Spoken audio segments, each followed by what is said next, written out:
Hello my dear students, फिर से आपका एक और बार स्वागत है हमारे यूट्यूब चैनल में।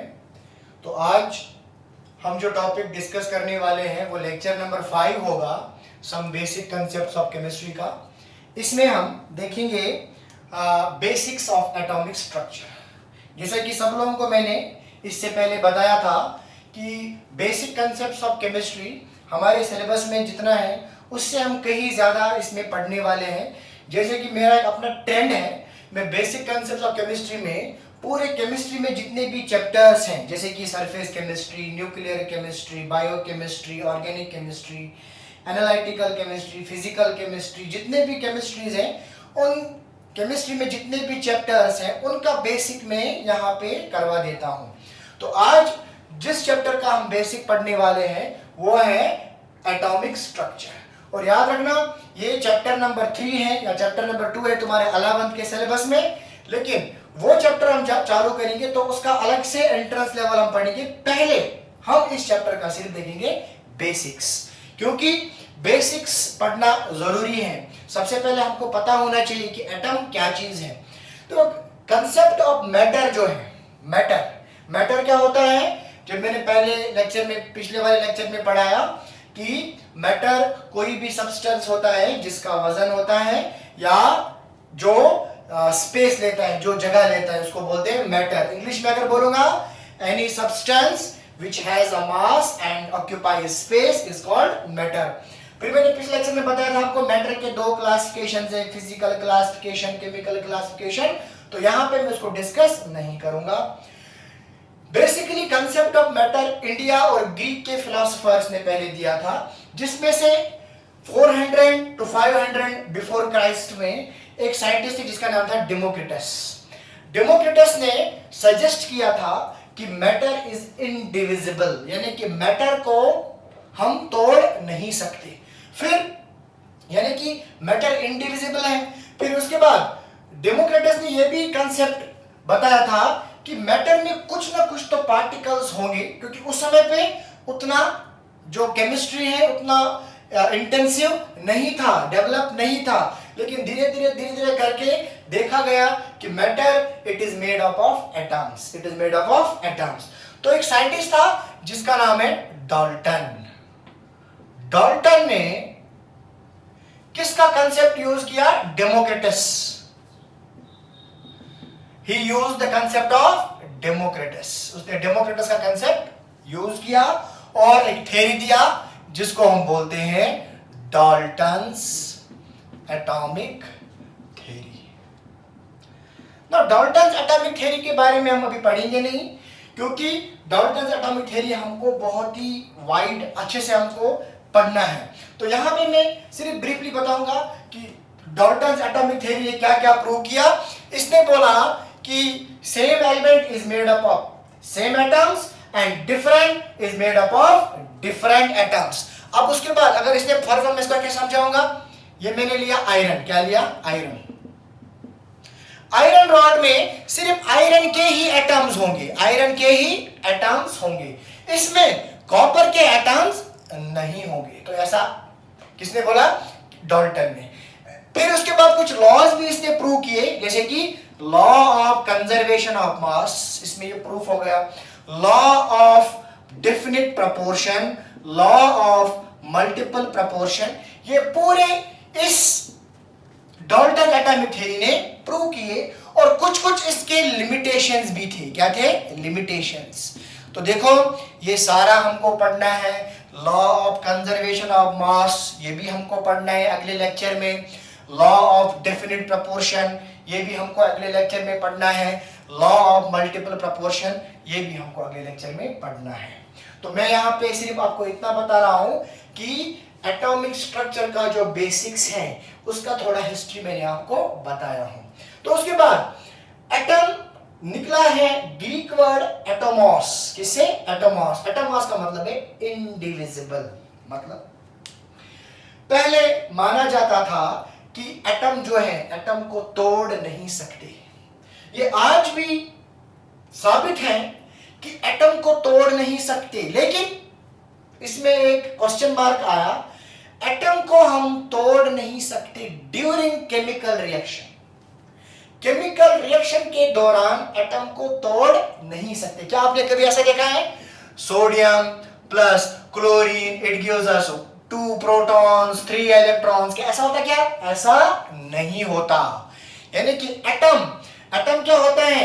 एटम को हम केमिकल रिएक्शन में तोड़ नहीं सकते। लेकिन जैसे केमिस्ट्री का एक ब्रांच आया न्यूक्लियर केमिस्ट्री, न्यूक्लियर केमिस्ट्री ने बोला कि एटम इज डिविजिबल, एटम को हम तोड़ सकते हैं। एटम का हम क्या प्रोटॉन अलग निकाल सकते हैं, इलेक्ट्रॉन अलग निकाल सकते हैं, न्यूक्लियस देख सकते हैं, न्यूक्लियस के अंदर क्या है, वहां पे न्यूक्लियॉन्स है, उनको भी हम देख सकते हैं। तो न्यूक्लियर केमिस्ट्री ने ये जो है इंडिविजिबल डेफिनेशन को यहाँ पे रद्द कर दिया, डिस्कार्ड कर दिया। लेकिन अभी भी हम बोल सकते हैं कि एटम को हम तोड़ नहीं सकते only during chemical reaction। तो यहां तक आपको एटम के बारे में। और रॉबर्ट बॉयल ने एक बुक लिखा स्केप्टिकल काइमिस्ट। नोट डाउन कर लो, स्केप्टिकल काइमिस्ट एक बुक लिखा रॉबर्ट बॉयल ने। और न्यूटन ने भी 2 बुक्स लिखे, Principia and optics, OPTICS, optics. देखो यहाँ पे स्पेलिंग कैसा है, क्योंकि ये उनके लैंग्वेज में है, प्रिंसिपिया एंड ऑप्टिक्स। ये किसने लिखा था? न्यूटन ने लिखा था ये बुक्स। और इन दोनों बुक्स में माना गया था कि जो एटम है दैट इज इंडिविजिबल, कि जो एटम है दिस इज व्हाट? इंडिविजिबल। फिर धीरे धीरे मैंने आपको जैसे बोला कि धीरे धीरे जब केमिस्ट्री का डेवलपमेंट हो गया, न्यूक्लियर केमिस्ट्री जब वजूद में आ गई, at that time nuclear chemistry ने बोला कि एटम को हम तोड़ सकते हैं। ठीक है, तो ये चीजें मैं आपको बताना चाहूंगा, इसको आप नोट डाउन कर लो। और जो मैंने यहाँ पे लिखा था, law of conservation of mass, law of multiple proportion, law of definite proportion, वो हम आगे वाले लेक्चर में पढ़ने वाले हैं।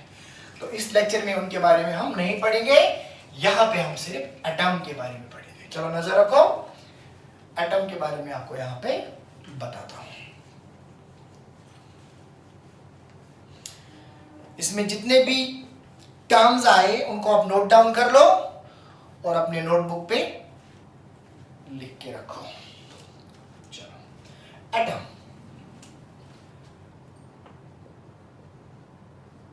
तो किसी ने बोला व्हाट इज एटम, तो क्या लिखोगे? It is the smallest part of matter which cannot be broken down during chemical reaction। यानी कि यहां पे आपको ये जो है केमिकल रिएक्शन ये नजर में रखना है। एटम को हम तोड़ सकते हैं, लेकिन किसके दौरान नहीं तोड़ सकते? केमिकल रिएक्शन के दौरान नहीं तोड़ सकते। तो एटम मान लो, आप इसको मैं थोड़ा ऐसे समझाता हूं। एटम मान लो एक बिल्डिंग है, ये मान लो एक बिल्डिंग है। बिल्डिंग में क्या होता है? बिल्डिंग में होता है, जब हम बिल्डिंग बनाते हैं उसमें पहले होता है ground floor, first floor, second floor, third floor. ठीक है, फिर फ्लोर के अंदर क्या होता है? फ्लोर के अंदर होता है flat number 1, flat number 2, flat number 3।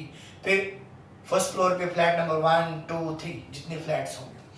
फिर फ्लैट के अंदर क्या होता है? फ्लैट के अंदर या तो पार्टीशन होगा या पार्टीशन नहीं होगा, पूरा एक हॉल जैसा होगा, या किसी किसी फ्लैट में पार्टीशन होता है तो एक कमरा होगा, 2 कमरा, 2 BHK, 3 BHK, अंदर क्या होते हैं? पार्टीशन होते हैं। तो एटम भी मान लो हम ऐसा ही है। अब देखो एटम ऐसा कैसे है, तो मैं आपको यहाँ पे समझाने की कोशिश करूंगा। यहाँ पे पूरा रब कर देता हूं।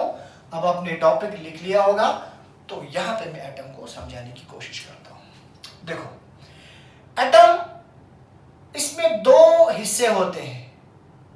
बीच वाला जो हिस्सा होता है, देखो ये जो मैं बताने जा रहा हूं ये बहुत ही ज्यादा इंपॉर्टेंट बेसिक्स हैं।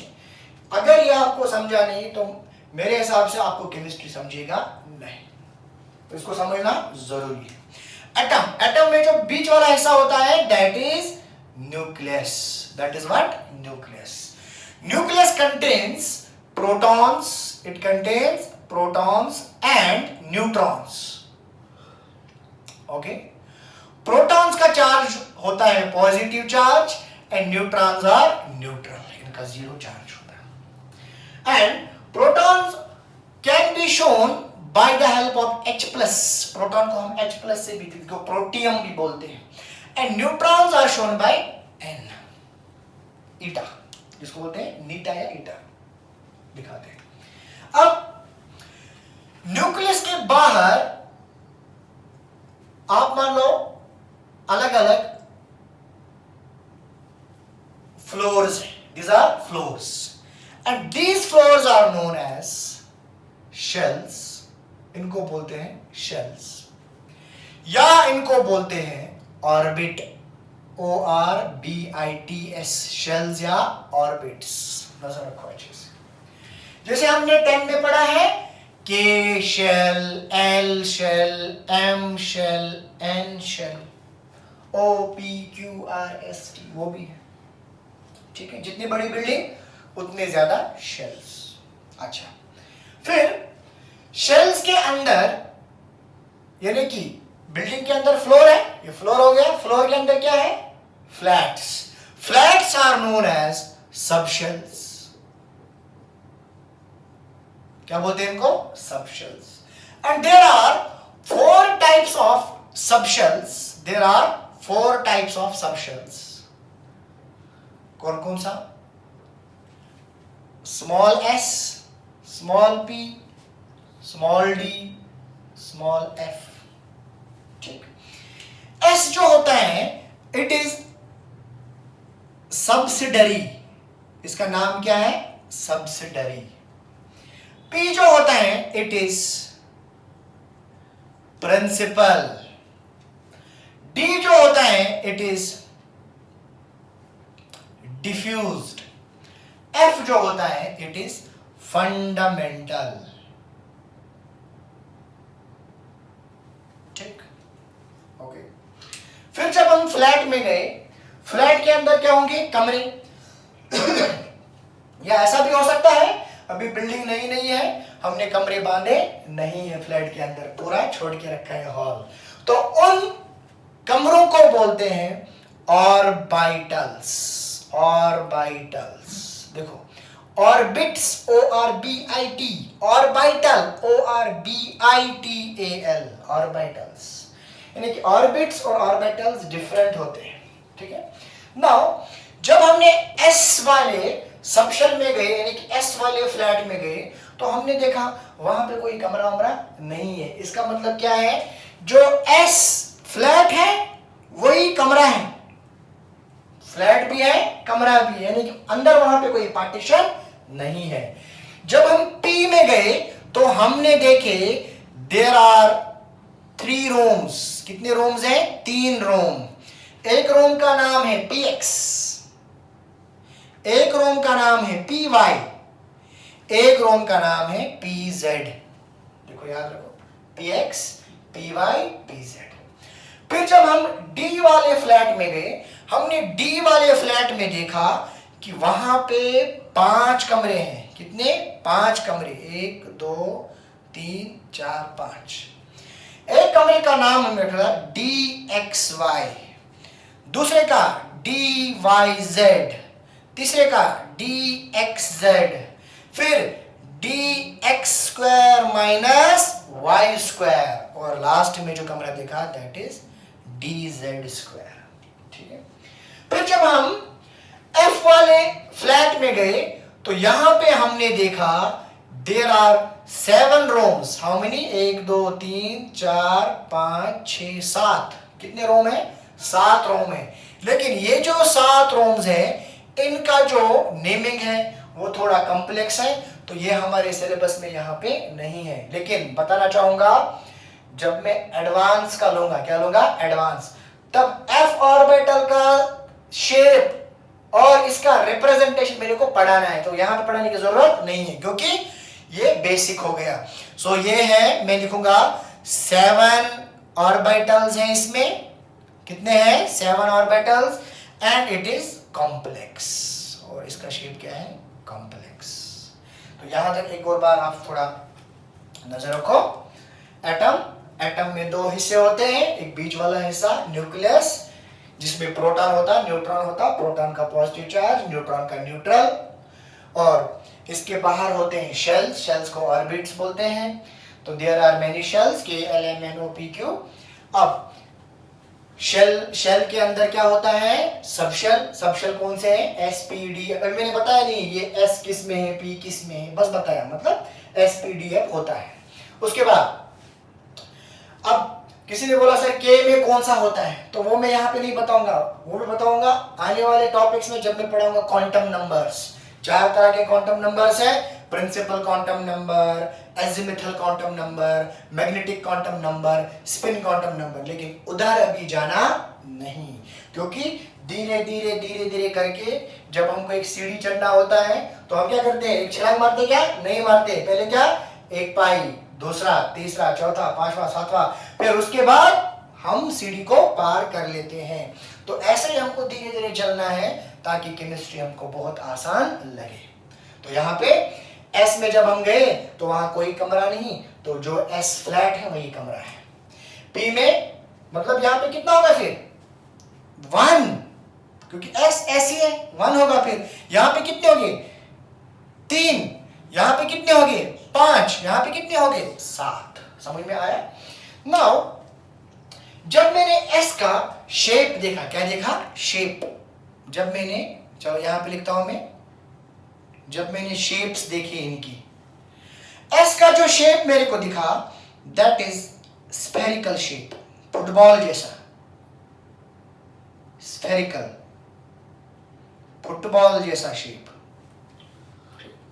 जब मैंने P का शेप देखा, P ऑर्बिटल का, तो इसमें जो शेप है that is dumbbell shape. Dumbbell आपको मालूम है, जिम में जाते हैं वो करते हैं, हम बॉडी बनाते हैं, उससे मसल बनाते हैं, मस्कल्स बनाते हैं, ट्राइसेप्स बाइसेप्स, तो वो डंबल शेप है, दैट इज डंबल शेप। उसके बाद डी ऑर्बिटल जो होता है दैट इज डबल डंबल, ये मैं आपको समझाऊंगा, टेंशन नहीं है। और वैसे ही जो एफ ऑर्बिटल होता है दैट इज कॉम्प्लेक्स शेप, उसका क्या शेप है कॉम्प्लेक्स शेप। सो यहां तक हम पहुंचे। एटम में ये सारी चीजें होती हैं, जैसे मैंने आपको बताया, प्रोटॉन, न्यूट्रॉन न्यूक्लियस में होते हैं, बाहर रहते हैं शेल्स, उनको बोलते हैं orbits, and there are 4 subshells. Subshells कौन कौन सा है SPDF। और S में जैसे मैंने बोला था जस्ट लाइक ए बिल्डिंग, तो S वाले फ्लैट में जब आप जाते हो तो वहां पे आपको एक ही मिलता है, उसका शेप स्फेरिकल है, इसका शेप डंबल है, इसका शेप डबल डंबल है, और इसका शेप हाईली कॉम्प्लेक्स है। अब एक एक करके मैं इनका शेप बनाने की कोशिश करूंगा और इनका स्ट्रक्चर बनाने की कोशिश करूंगा। ये जो है ये आप नोट डाउन कर लीजिए, मैं अभी ये रब कर रहा हूं। चलो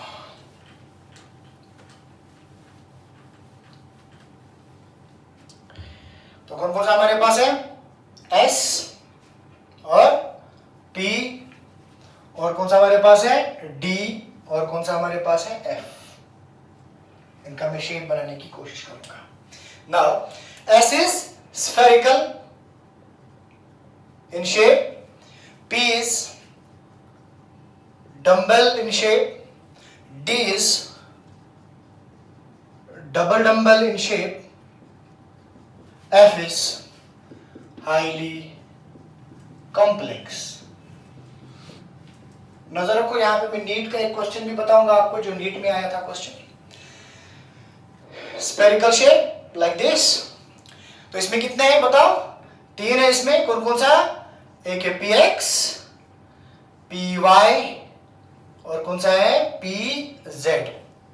डबल डंबल में कितने हैं 5, जरा बताओ कौन कौन सा है, number 1 DXY, number 2 DYZ, number 3 DXZ, number 4 DX square minus Y square, number 5 DZ square, बराबर।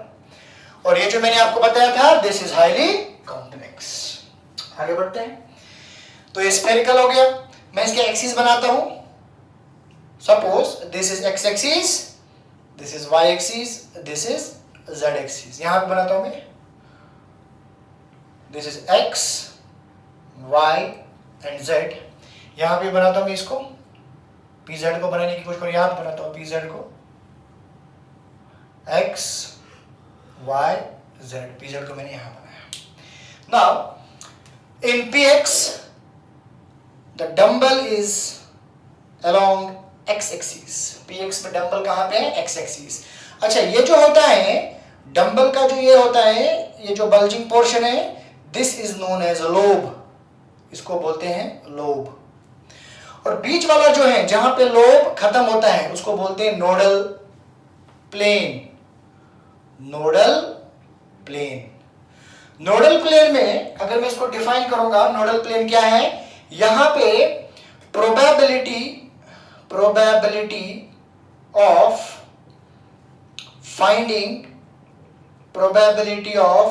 finding electron is minimum या negligible। यहां पे हम इलेक्ट्रॉन या तो बहुत कम इलेक्ट्रॉन फाइंड किए जाते हैं, या इतने इलेक्ट्रॉन फाइंड किए जाते हैं कि उनको नेग्लेक्ट किया जाता है। लोब जो होता है, लोब में probability of finding electron is maximum, यानी कि इलेक्ट्रॉन ज्यादा से ज्यादा किस में बैठेगा? लोब में। ओके, तो ये हो गया पी एक्स। ये बनाता हूं, this is P Y and this is P Z. Okay, now ये हो गया हमारा कौन सा? पी ऑर्बिटल, जिसको हम बोलते हैं पी सबशेल, जिसमें तीन ऑर्बिटल्स हैं, P X, P Y, P Z. अब आते हैं डी वाले पे, जिसका शेप क्या है? Double dumbbell. एकदम बेसिक कंसेप्ट है, मैं कुछ नहीं पढ़ा रहा हूं, बस बेसिक केमिस्ट्री आपको बता रहा हूं, जहां से हमको कंसेप्ट चालू करने हैं। नाउ इसमें देखो, आपको क्या लगता है, ये जो dx, dy, dz, ये आपको सेम लग रहे हैं क्या? क्योंकि दीज आर विदाउट स्क्वायर। देखो, विदाउट स्क्वायर्स, ये स्क्वायर के बिना है। अब ये वाले जो दो हैं, these are with square, these are with square. आगे जाके जब हम क्रिस्टल फील्ड थ्योरी पढ़ेंगे, तब हम डी ऑर्बिटल के दो हिस्से करेंगे। एक हिस्सा हो गया विदाउट स्क्वायर, एक हो गया विद स्क्वायर। विदाउट स्क्वायर जो हिस्सा होता है, इसको सीएफटी यानी कि crystal field theory, crystal field theory में इसको बोलते हैं T2G सेट। क्या बोलते हैं इसको? T2G set. और विद स्क्वायर वाला जो होता है, इसको सीएफटी में हम बोलते हैं EG सेट। क्या बोलते हैं इसको? EG set. तो हमारे पास दो हैं, T2G set and EG set. T2G set में क्या क्या, अगर किसी ने बोला, तुम बोलोगे dxy, dyz, dxz। EG set में क्या है? d स्क्वायर y स्क्वायर और dz स्क्वायर। बेसिकली यहां पे मैं जो पढ़ा रहा हूं, this is quantum physics. Quantum physics के बेसिक्स पे मैं यहाँ पे एटॉमिक स्ट्रक्चर को थोड़ा सा डिराइव करने की कोशिश कर रहा हूँ, लेकिन बार बार मैं बता रहा हूँ, कंसेप्ट बहुत बड़ा है, पूरा चैप्टर है, 15 लेक्चर लगेंगे एटॉमिक स्ट्रक्चर के चैप्टर पे। यहाँ पे पूरा एटॉमिक स्ट्रक्चर क्या 15-20 मिनट में पूरा समझा रहा हूँ। ओके, अब इनका जो शेप है, that is double dumbbell, that is double dumbbell. देखो, इसको क्या बोलते हैं? लोब। एक लोब में कितने डंबल होते हैं? एक डंबल में कितने लोब्स होते हैं? 2 लोब। तो अगर ये डबल डंबल है, तो मुझे बताओ इनमें कितने लोब्स रहेंगे? 4 लोब्स। एक चीज मैं लिखता हूं यहां पे, here 4 lobes are in between axes, यानी कि T2G सेट में जो 4 लोब रहेंगे वो एक्सिस के बीचों बीच रहेंगे। But here 4 lobes are on the axis। यहां पे 4 के 4 लोब्स एक्सिस के ऊपर रहेंगे। समझ में आ रहा? अब मैं यहां पे इनको बनाने की कोशिश करता हूं। चलो, ये मानता हूं मैं, ये हो गया dxy। तीसरा लोब नहीं बनाऊंगा, थोड़ा कॉम्प्लेक्स हो जाएगा। ये हो जाएगा dyz। ओके, ये हो जाएगा dxz। और यहाँ पे इसको बनाने की कोशिश करूंगा, ये होगा dxy और ये हो जाएगा d ओनली z। नजर रखो, मैंने क्या बोला, ये जो तीन है इनको क्या बोलते हैं, they are known as T2G set, इनको बोलते हैं T2G सेट। और इस सेट को क्या बोलते हैं, this is known as EG set. Okay, T2G set में क्या होता है, lobes are in between the axis, ये हो गया एक्सिस, यानी कि लोब्स कितने रहेंगे डबल डबल में 4, 4 lobes are present in between, देखो एक्सिस के बीचों बीच, ये एक्सिस है, इसके बीचों बीच लोब्स प्रेजेंट है, यानी कि एक्स और वाई के बीच, यहां पे y और z के बीच, इन बिटवीन लिखा मैंने यहां पे, तो इसको खास ख्याल रखो, यहां पे x और z के बीच, एकदम इजी कंसेप्ट है, अच्छे से आप समझने की कोशिश करो। लेकिन यहां पे जो 4 लोब्स रहेंगे वो रहेंगे ऑन द एक्सिस, क्या रहेंगे, ऑन, देखो ऑन पे फोकस करो, ऑन द एक्सिस, यानी कि x के ऊपर और y के ऊपर, समझ में आया। यहां पे z एक्सिस में रहेगा z के ऊपर, लेकिन आपको लगेगा कि ये pz कहां गया pz, ये pz, और इसमें कोई फर्क नहीं है। बट आप मान लो 4 बलून है, 1 बलून, 2 बलून, 3, 4, साइड वाले 2 बलून का मैंने हवा निकाल दिया, वो कैसे हो जाएंगे, श्रिंक, क्या हो जाएंगे, श्रिंक, बचेगा क्या, 2 बलून्स। इट मींस वो जो श्रिंक बलून्स हैं, these are shown like this and this is known as torus ring, क्या बोलते हैं इसको, torus ring, getting my point। so we have d orbital here, d orbital में 2 सेट्स है, T2G set and EG set. T2G set में in between axis होता है और EG सेट में ऑन द एक्सिस होता है। इस पे नीट पे क्वेश्चन आया था, नीट में क्या क्वेश्चन आया था 2016 में, ऐसा आया था क्वेश्चन, 4 सेट्स दिए गए, 4 ये बनाए गए होंगे, तो वहां पे दिया गया था कि इसमें से ऐसा क्वेश्चन दिया था, इन dx square y square, in dx square y square lobes are present, a था in between axis, b था below the plane, c था above the plane और d था on the axis। तो क्या आएगा आंसर, आंसर आएगा on the axis, यानी कि लोब्स एक्सिस के ऊपर होते हैं। तो यहां तक हमने पूरा एटम का पोस्टमार्टम कर दिया है, पूरा एटम होता कैसे, एकदम बेसिक में, तो यहां पे आपको ये समझ में आना चाहिए। अब आगे बढ़ता हूं, ये जो कमरे हैं, ये कमरा, ये सारे कमरे हैं फ्लैट के अंदर, हर कमरे में एक बेड है, हर कमरे में एक बेड है, एक बेड पे 2 लोग सो सकते हैं। अब मुझे बताओ, देखो ये एक ही कमरा है तो एक ही बेड रहेगा, तो यहां पे 2 लोग रह सकते हैं, 1, 2। सो एस ऑर्बिटल में हमेशा कितने इलेक्ट्रॉन रहेंगे, ओनली 2 इलेक्ट्रॉन्स। पी में देखो कितने बेड्स हैं, ये हो गया एक बेड, इसमें 2 लोग, ये हो गया एक बेड, इसमें 2 लोग, ये हो गया एक, इसमें 2, 2, 2, 4, 2 कितने हो गए, 6, यानी कि पी में जाएंगे 6 electrons. Getting my point.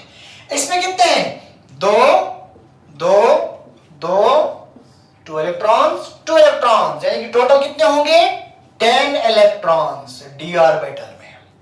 F में हमको मालूम है वहां पे 7 कमरे हैं, 7 2s are 14, यानी कि इसमें जाएंगे 14 इलेक्ट्रॉन्स। समझ में आया कि नहीं?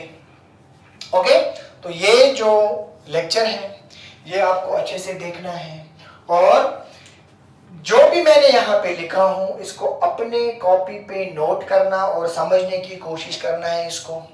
अब ये मैं आपको थोड़ा जगह देता हूं, इसको पूरा आप लिख लीजिए अच्छे तरीके से, ठीक है।